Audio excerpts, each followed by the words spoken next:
کہ اتنے میں سامنے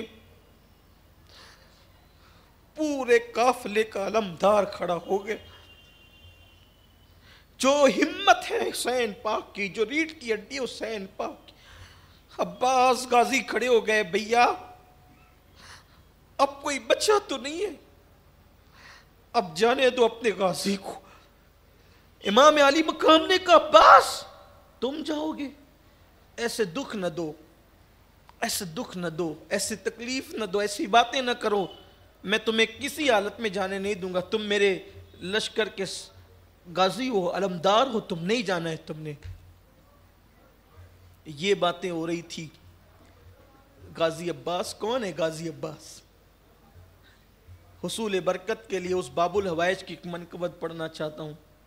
جس وقت حضرت عباس علمدار پیدا ہوئے تھے، پچھلی نشست میں میں بیان کر چکا ان کی زندگی کے کچھ گوشے بیان کر چکا ہوں.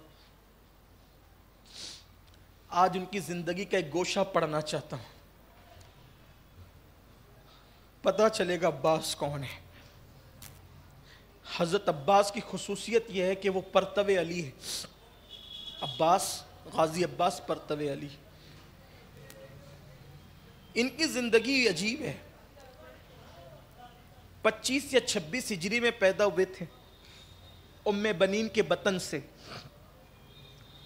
لیکن جس دن پیدا ہوئے ماں نے گود میں لیا تو آنکھ نہیں کھولی. غازی عباس 4 شعبان کو جب پیدا ہوئے 25 سے 26 ہجری میں، جس دن پیدا ہوئے ماں کی گود میں آئے، آنکھ نہیں کھولی، آنکھ بند تھی. بابا علی کی گود میں گئے، آنکھ نہیں کھولی، آنکھ بند. امام حسن کی گود میں گئے، آنکھ نہیں کھولی، آنکھ بند تھی. جب امام حسین کی گود میں آئے، آنکھیں کھول دی.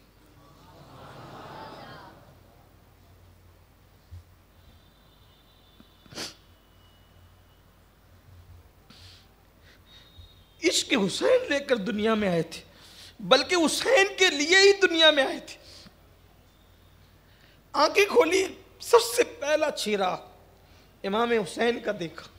پوری زندگی حسین حسین کرتے، بڑا پیار کیا، بڑا پیار کیا، بہت پیار کیا، بڑی محبت کی. مورخین نے لکھا ہے کہ جب وہ گھوڑے پر بیٹھتے تھے اور زین پر سے پیر اٹھاتے تھے تو قد اتنا اونچا تھا کہ گھوڑے پر بیٹھ کر بھی ان کے پیر زمین پہ ٹکتے تھے، اتنا قد اونچا تھا. اور پھر میں آپ کے سامنے پڑھ چکا ہوں خوبصورتی کتنی تھی. بہت پیار کیا. مولا حسین کے شہزادوں سے، بچوں سے، بچیوں سے بہت پیار کرتے تھے.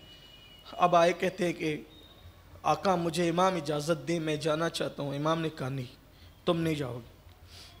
ابھی یہ باتیں ہو رہی تھی کہ اتنے میں سیدہ سکینہ آئی. سکینہ نے کہا چچا آپ سے جو مانگتی ہوں آپ دیتے ہیں. دیکھیں نا بھائی علی اصغر پیاس سے کیسے بے چین. چچا آپ ہمیں پانی نہیں پلائیں گے؟ پانی 3 دن ہو گئے، پیاس سے بےتاب ہے، چچا پانی پلائیے. امام نے کربل کے میدان میں جانے سے روکا. غازی عباس، سیدہ سکینہ کہتی چچا پانی پلائیے، پیاس لگی ہے. غازی نے کہا اب میدان میں بعد میں جائیں گے. مشکیزہ اٹھایا اور کندھے پہ ڈالا اور کہا سکینہ تیرا چچا ابھی آتا ہے اور ابھی پانی لاتا ہے. غازی نکلے. سرکار عباس جو مرادیں دل میں لے لیں. جیسا کہ ہماری روایت ہے، ہمارے بزرگوں نے، صوفیہ نے فرمایا جب ان آقاؤں کی، بزرگوں کی شہادت یا ان کے وصال کا ذکر کیا جائے یا حضور کی میلاد پڑھی جائے، میلاد بیان کی جائے، تو دل میں مرادیں لے کر جو مراد لے لیں اللہ تعالیٰ پوری فرمائے گا. غازی نے کندھے پہ ڈالا، مولا عباس نے، اور مشکیزہ لے کر کے آپ چلے. وہاں پیرا تھا اشقیاء کا، اور شقی لوگوں کا، بدبختوں کا، بد نصیبوں کا پیرا تھا. جانور لوٹ رہے ہیں پانی کے اندر، چرند پرند پی رہے ہیں، یہودی، نصرانی، کافر، مشرک سب پی رہے ہیں. سب کو پینے کی اجازت ہے، ساقی کوثر کے نواسوں کو پینے کی اجازت نہیں ہے. پہرا لگا دیا ہے. جن کے صدقے میں کائنات بنی ان کے نواسوں کے لیے پہرا لگا ہے. غازی عباس نے ان نامردوں کے ساتھ لڑتے لڑتے، تلوار چلاتے چلاتے لڑتے رہے، تلوار چلاتے رہے، آگے بڑھتے رہے، حتیٰ کہ ان کی صفوں کو چیر ڈالا، اور چیرنے کے بعد آپ جو ہے وہ فرات پر پہنچے، اور فرات پر پہنچنے کے بعد آپ فرات کے اندر داخل ہو گئے، گھوڑے نے پیر ڈال دیے، نیچے اترے، پانی بھرا، اور پانی بھرنے کے بعد جب کندھے پہ ڈالا، خیال آیا یہ پانی میں بھی تو وہاں جا کر پینا ہی ہے، اگر میں چلو بھر پانی یہیں پی لوں تو اتنا پانی بچے گا تو کسی اور کو کام آ جائے گا۔ تو غازی عباس پاک نے، مولا عباس نے جیسے ہاتھ میں پانی لیا، پانی لینے کے بعد خیال آیا جس حسین کو آقا مانتا ہے وہ پیاسا ہو، ان کی آل پیاسی ہو، اور تو پی لے، اسی کو وفا کہتے ہیں، وفا اسی کا نام ہے۔ حسین اور آل حسین کو چھوڑ کے تو سیراب ہو جائے۔ پانی چھوڑ دیا، نہیں پیا، پانی نہیں پیا، گھوڑے پر بیٹھے، پلٹے، جب پلٹ رہے تھے شمر ذل جوشن اس بدبخت پلید نے کہا خبردار، اس سے پہلے کہ عباس خیمہ اہل بیت کے قریب پہنچے وہ پانی گرا دو، اگر چند قطرے بھی پانی اس خیمے میں پہنچ گئے، دیکھا نہیں پیاس سے 3 دن کے نڈھالے بھوکے اور پیاسے ہیں، یہ حالت ہے، لڑنے کا یہ عالم ہے، اگر ان کو پانی مل جائے گا تو پھر یہ کیا کریں گے؟ ایک بھی بچ کر نہیں جاؤ گے، تمہاری عورتیں بیوہ ہو جائے گی، تمہارے بچے یتیم ہو جائیں گے، اس لیے پانی نہ جانے دو۔ خیمہ اہل بیت میں پانی نہیں پہنچنا چاہیے۔ اللہ اکبر، چاروں طرف سے ظالم دوڑے اور حضرت عباس پر حملہ کر دیا۔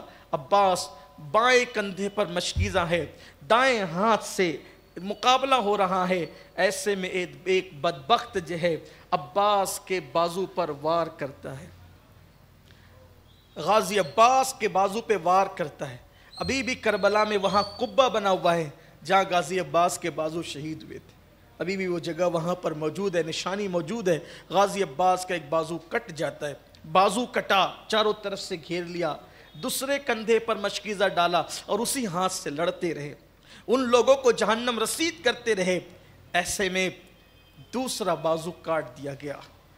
غازی عباس نے اپنے منہ میں مشکیزے کو دانت میں پکڑ لیا اور کوشش کی کہ گھوڑا دوڑائیں۔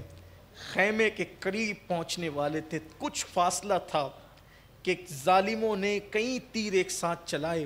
حضرت غازی عباس وہ مشکیزہ چیرتے ہوئے تیر غازی عباس کے سینے میں پیوست ہو گیا، اور جیسی پیوست ہوا پے در پے تیر چلتے رہے، غازی گھوڑے سے زمین پر آئے۔ تھوڑا تصور کریں، یہاں تصور کی دنیا میں سوچتا ہوں جب ہم کبھی زینے سے گرتے ہیں، کبھی بائک سے گرتے ہیں، کبھی سواری سے گرتے ہیں، تو گرنے والا کیا کرتا ہے؟ گرتے وقت وہ اپنے ہاتھوں کا سہارا لیتا ہے، تاکہ آپ کبھی بھی دیکھیں کسی کو اگر کوئی مارے، سر پہ مارے، جسم پہ مارے، تو وہ ہاتھ کو اپنا سہارا بناتا ہے، تحفظ کا ذریعہ بناتا ہے، تاکہ ہاتھ کے ذریعے سے اپنے آپ کو بچا لوں۔ ایسے گرنے والا بھی بائک سے یا سواری سے گرتا ہے تو وہ ہاتھ کو سہارا بناتا ہے تاکہ بچا لوں۔ ہائے ہائے، جس کے بازو پہلے ہی کاٹ لیے گئے، جس وقت وہ گھوڑے سے زمین پر آئے، عباس، غازی عباس گھوڑے سے زمین پر آئے، آواز لگائی، امام امام میری مدد کیجیے، ادرکنی یا امام، امام میری مدد کیجیے۔ امام علی مقام تک آواز پہنچی، پانی تو بہہ چکا تھا، آنکھ سے آنسو جاری تھے۔ امام نے آگے کہا، عباس میرے بھائی کیوں رو رہے ہو؟ کہنے لگے، جان جاتی اس لیے نہیں رو رہا ہوں، رونا اس پر ہے کہ سکینہ اور اصغر کی مراد کو میں پوری نہ کر سکا، ان کے میں کام نہ سکا، ان شہزادوں تک میں پانی نہیں پہنچا سکا۔ امام نے اپنی گود میں لیا، امام نے اپنی گود میں لیا۔ یاد کرو وہ دن 4 شعبان کا دن، 25 یا 26 ہجری تھی، تب گود میں آئے تھے تو آنکھ کھولی تھی، اور اب آنکھ بند ہونے والی ہے تو بھی حسین کی گود ہے۔ عباس اس غازی کا نام ہے،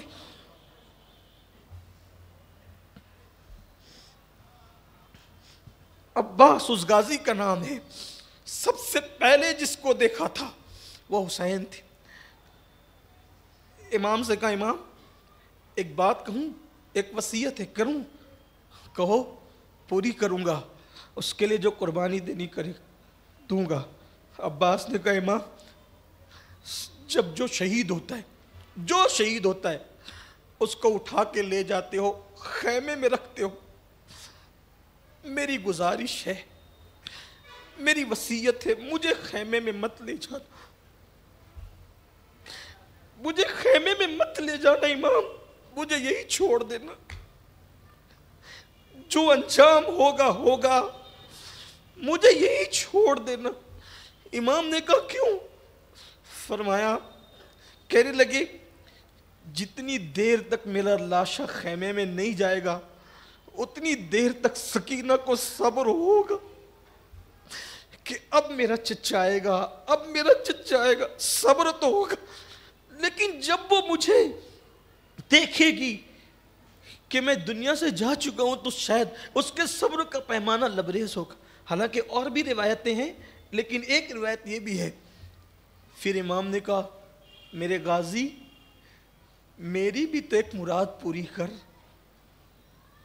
میری بھی ایک مراد۔ جب سے تو نے ہوش سنبھالا ہے کبھی تو نے مجھے بھائی نہیں کہا، ایک تمنا ہے غازی، ایک بار بھائی بول۔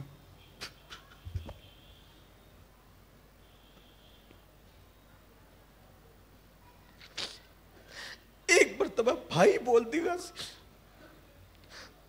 بولا عباس نے آنکھیں کھولی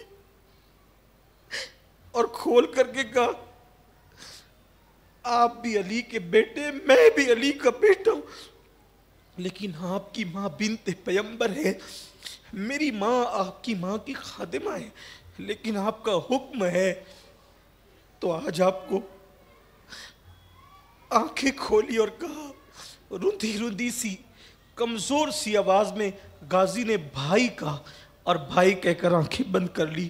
گویا کہ غازی کی زبان پر، عباس کی زبان پر آخری جملہ جو تھا گویا کہ وہ بھائی کہتا ہے امام حسین کو، اور آنکھیں بند کر لی۔ امام نے کہا عباس تیرے جانے سے میری کمر ٹوٹ گئی، عباس تیرے جانے سے میری کمر ٹوٹ۔ درود شریف پر